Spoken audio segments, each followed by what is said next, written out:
8 morning habits para mas maganda ang tulog sa gabi. Pahirap na ng pahirap ang tulog natin. Tapos, meron din tayong mga bagong pag-aaral. Ano yung mga posibleng bad effects ng kulang sa tulog? Tingnan po natin maraming mga pag-aaral to. Like, pag lagi daw kulang sa tulog habang bata ka pa, 30 years old, 40 years old, hihina daw memory mo sa ibang araw. Yung sinasabi niya, hindi lang to puyat, yung pagising-gising sa umaga, paggalaw-galaw na hindi natin namamalayan, yun daw nakaka-epekto sa memory later. Hindi lang memory, mataas din ang risk ng Alzheimer's disease at dementia, lalo na pag walang 6 hours ang tulog. So, mas maganda mahaba ang tulog. Diba? Bukod dito, kasi nga marami na hindi makatulog ngayon, meron ding konting pag-aaral, inuugnay nila yung kulang sa tulog sa pagkakaroon ng cancer sa batang edad. Kasi nagtataka nga ngayon, bakit yung cancer pabata ng pabata? Yung colon cancer, dati 60, 70 years old. Ngayon, merong 40 years old pa lang colon cancer na.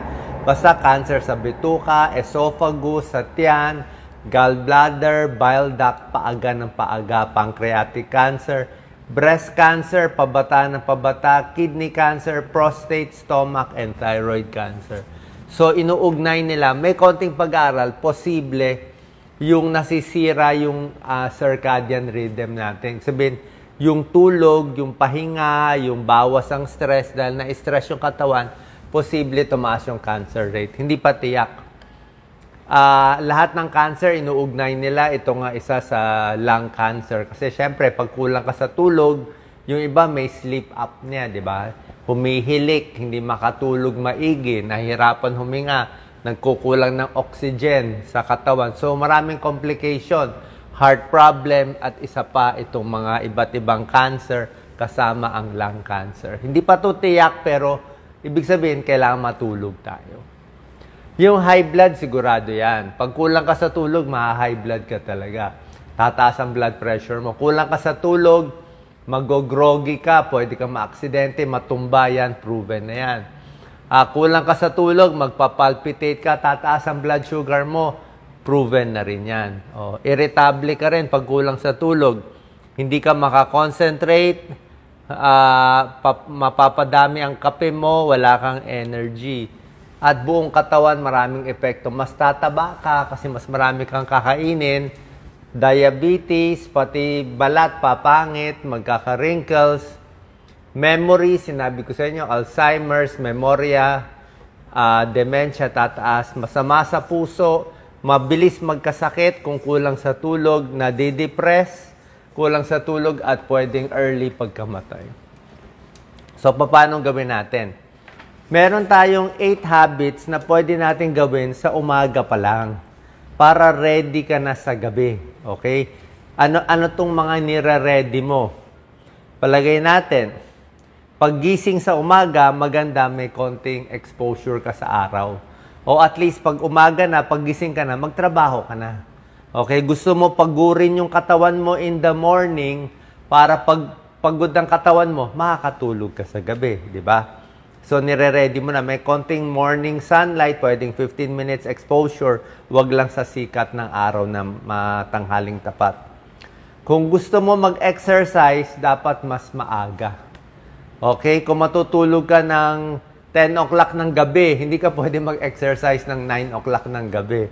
Diba? Hindi ka makakatulog. Paano exercise? Ma-hyper ka At least siguro hapon ng exercise mo, o meron kang pagitan ng 2 to 3 hours after exercise, cool down bago makatulog. Okay? Kasi pag nag-exercise ka, tataas yung sympathetic nervous system, gaganahan ka, hindi ka makakatulog. Number 3, pag-inom ng kape at may caffeine. Itong caffeine pala, nananatili sa katawan natin up to 9 hours. Kaya pag uminom ka ng kape sa hapon na, alas 5, ay baka hindi ka makatulog sa gabi. Kung gusto mo uminom ng kape, siguro early afternoon o tanghali, pwede. Sa tanghali ka iinom para mawawala na yan sa gabi. Number 4 tip, dapat ang gising mo parehong oras araw-araw sa umaga. Same time in the morning para masanay, paggabi ready ka. Ito, number 5, importante. Kung pwede, huwag na mag-siesta. Huwag na matulog sa hapon. Okay? Kung gusto mo talaga, antok na antok ka, gusto mo matulog sa hapon, hanggang 20 minutes to 30 minutes lang. Kasi pag natulog ka ng 2 oras sa tanghali, hindi ka na makakatulog sa gabi. Kasi natulog ka na eh. Tsaka kung magsisiesta ka, dapat wala pang 3 o'clock ng hapon. Wala pang 3 p.m. Kung alas 4 na ng hapon, magsisiesta ka pa, 4 o'clock na yun eh. So, hindi ka makakatulog ng 10 o'clock sa gabi. Paano? Mas maganda, ipunin yung tulog sa gabi. Okay? Para makahaba ka sa gabi.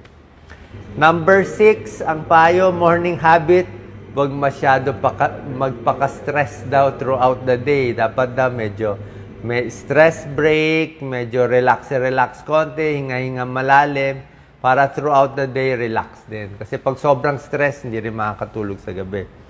Number 7, mga tamang pagkain. Di ba? Kasi yung pagkain may epekto sa tulog yan. Let's say, mahilig ka sa matataba, matatamis, mga taco, yung mga spicy. Pag kinain mo, pag sumakit ang tiyan mo, hindi ka makakatulog. Di ba? Pag kumulo ang tiyan mo, nagtatai ka pa, masakit ang tiyan, may impatyo ka, hindi ka makakatulog. Pampatulog, yung mga gatas, pwede. Saging, pwede. Almonds, mani, pwede. Ito, mga kiwi. Yung mga pamparelax, chamomile tea, pwede yan. Yung kape, yung spicy foods, at iba pa, dapat maaga-aga iinumin. Huwag yung gabi na.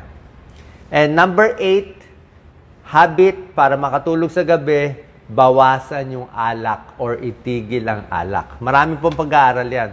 Yung alak, maantok ka, malalasing ka, makakatulog ka, pero yung pag-inom ng alak ay nakakababaw sa tulog. Hindi mo makukuha yung lalim ng tulog kasi may stages of sleep eh. May REM sleep, yung gumagalaw yung mata, yung nananaginip ka. Hindi mo maaabot yung pinakamalalim na tulog pag uminom ka ng alak. At puyat ka sa umaga, hindi ka happy, may hangover ka. So, ingat po tayo. So, yan mga 8 morning habits. May dagdag tips pa tayo. Yan, sinabi ko na nga, tulog, same time. Dapat komportable yung kwarto, mas malamig, mas maganda, mas tahimik, mas maganda, at hindi sumasakit ang leeg mo. Huwag ka na matulog nga sa hapon, lalo na after 3-4 p.m., di na po pwede. Paano apektado na yung sa gabi? Siyempre, yung mga cellphone sa gabi, yung mga meeting, yung mga iniisip, yung mga stress, yung mga kaaway nyo, o yung mga kinaiinggitan, kinaiinisan, wag na sa gabi. Hindi ka makakatulog. Dapat pag after 7 p.m., 6 p.m., wala na. Puro relax na lang. Relax ka na lang. Kaya turn off electronics. Pwede ka manood yung mga palabas na lang. Yung hindi nakakatakot, wag yung horror. Kasi pag horror, baka bangungutin ka. Iwas sa kape. Pwede kape siguro mga tanghali. Ayan, kasi may epekto siya. Yan, dapat mas relax sa umaga. Pwede mag-shower bago matulog. Hindi po bawal maligo sa gabi. Maligam-gam na tubig, hot shower, napakaganda, marerelax ka. Tsaka pag malinis yung buhok, malinis yung mukha, ang mangyayari, at least, hindi ka magkakadigyawat. Kasi nga, pag madumi ang buhok mo, natulog ka, madudumihan yung unan mo. Yung unan mo, pupunta dito, magkaka-pimples ka. Pagising mo, may pimples. Bakit? Kasi hindi naligo, hindi naghilamos. Kailangan hilamos, ligo, bago matulog. Pamparelax yan. Maligam-gam na tubig, warm bath. Hindi po bawal. Exercise during the day. Tulad nga na sinabi ko, wag na sa gabi. Kasi pag gabi na, hindi ka makakatulog. Pero pag nag-exercise ka sa umaga, napagod yung katawan, mas makakatulog ka sa gabi. Less stress. Iwas alak, tulad na sinabi ko, di ba? Magiging mababaw ang tulog. Tsaka yung eating habits, babaguhin natin. Yan, yung mga alanganin. Itong mga tips natin, bago matulog, bago humiga, mga 3 hours after eating. Kasi kung bagong kain ka, matutulog ka, pwede ka mag-GERD. Ayan, no? Iwas sa mga spicy foods. 'Di ba? Hirap makatulog, makuluan tiyan mo. Ito nga, mga kape, alak, masyadong maraming chocolate, baka hindi rin makatulog, pamparelax sa tulog, saging. Yung gatas, depende sa iyo. Yung iba, okay sa gatas. Yung iba, hindi. Ito usually yung iiwasan. Okay? Iiwasan. Pizza, oily, alak, spicy. Masyadong ito. Pag maraming mantika kasi, matagal manatili sa tiyan. So, pag very oily, kita nyo yung mga pulutan, lagi mga chicharon bulaklak, chicharon, karne, mantika. Kasi nga matagal yun sa tiyan matagal sa tiyan. So more fatty foods, matagal sa tiyan. So hindi maganda yan, mahirapan ka makatulog. Sugary, mga onion, garlic, pag sa gabi, baka sumakit ang tiyan. Tanghali na lang. Okay? Green tea, healthy, may caffeine lang Chamomile tea, mas okay. Hot sauce, konting iwas. Pampatulog, saging, isda, mani, chamomile tea, saging, tinuro ko, mga beans, pwede rin yan, pamparelax. Okay? Magnesium-rich foods, okay rin na magnesium-rich foods, pamparelax. Ito mga magnesium-rich foods. Okay? At mag-iingat tayo, syempre, pag kulang ka sa tulog, other bad effects, hindi ko sinabi, di ba? Maraming aksidente. Kulang sa tulog, puyat, nagdadrive ka, delikado po. Lalo na lasing, nagdadrive ka, ingat po tayo. And lastly, yung mga night shift, di ba? Sabi mo, Dok, paano ako makakatulog? Night shift ako yung problema. Siguro kung bata ka pa, 40 years old and younger, pwede pa mag-night shift, kaya pa ng katawan mo. Pero sinabi ko sa inyo, di ba, kulang sa tulog, tumataas yung cancer risk. Actually, meron ngang pag-aaral, tumataas yung breast cancer risk. So, may possibility doon. So, pag medyo 40 and above, iwas na tayo sa duty sa gabi. Ano problema ng night shift? Pag night shift ka, kahit matulog ka sa umaga, feeling puyat, headache sa umaga, lack of energy, hindi ka makakonsentrate, may nadidepress, irritable ka, tapos babawi ka rin ng tulog, tapos prone to accidents ka. Kasi nga kulang sa tulog. So, yun ang mga pag-iingatan natin. Sa mga supplement, itong mga natural remedy, mas maganda. Yung iba, melatonin, pwede rin naman. Oo, ito lang yung mga natural remedies. Pero meron ding mga reseta ang doktor, although supplement man o gamot man ng doktor, hindi po pwede pang habang buhay. Hindi rin pwede pang matagalan. Mas maganda, bawas stress, kung ano man kinakainis mo, kailangan makalabas ka ng stress para mas makatulog sa gabi. Sana po nakatulong itong tips natin para maging mas mahimbing ang inyong tulog. God bless.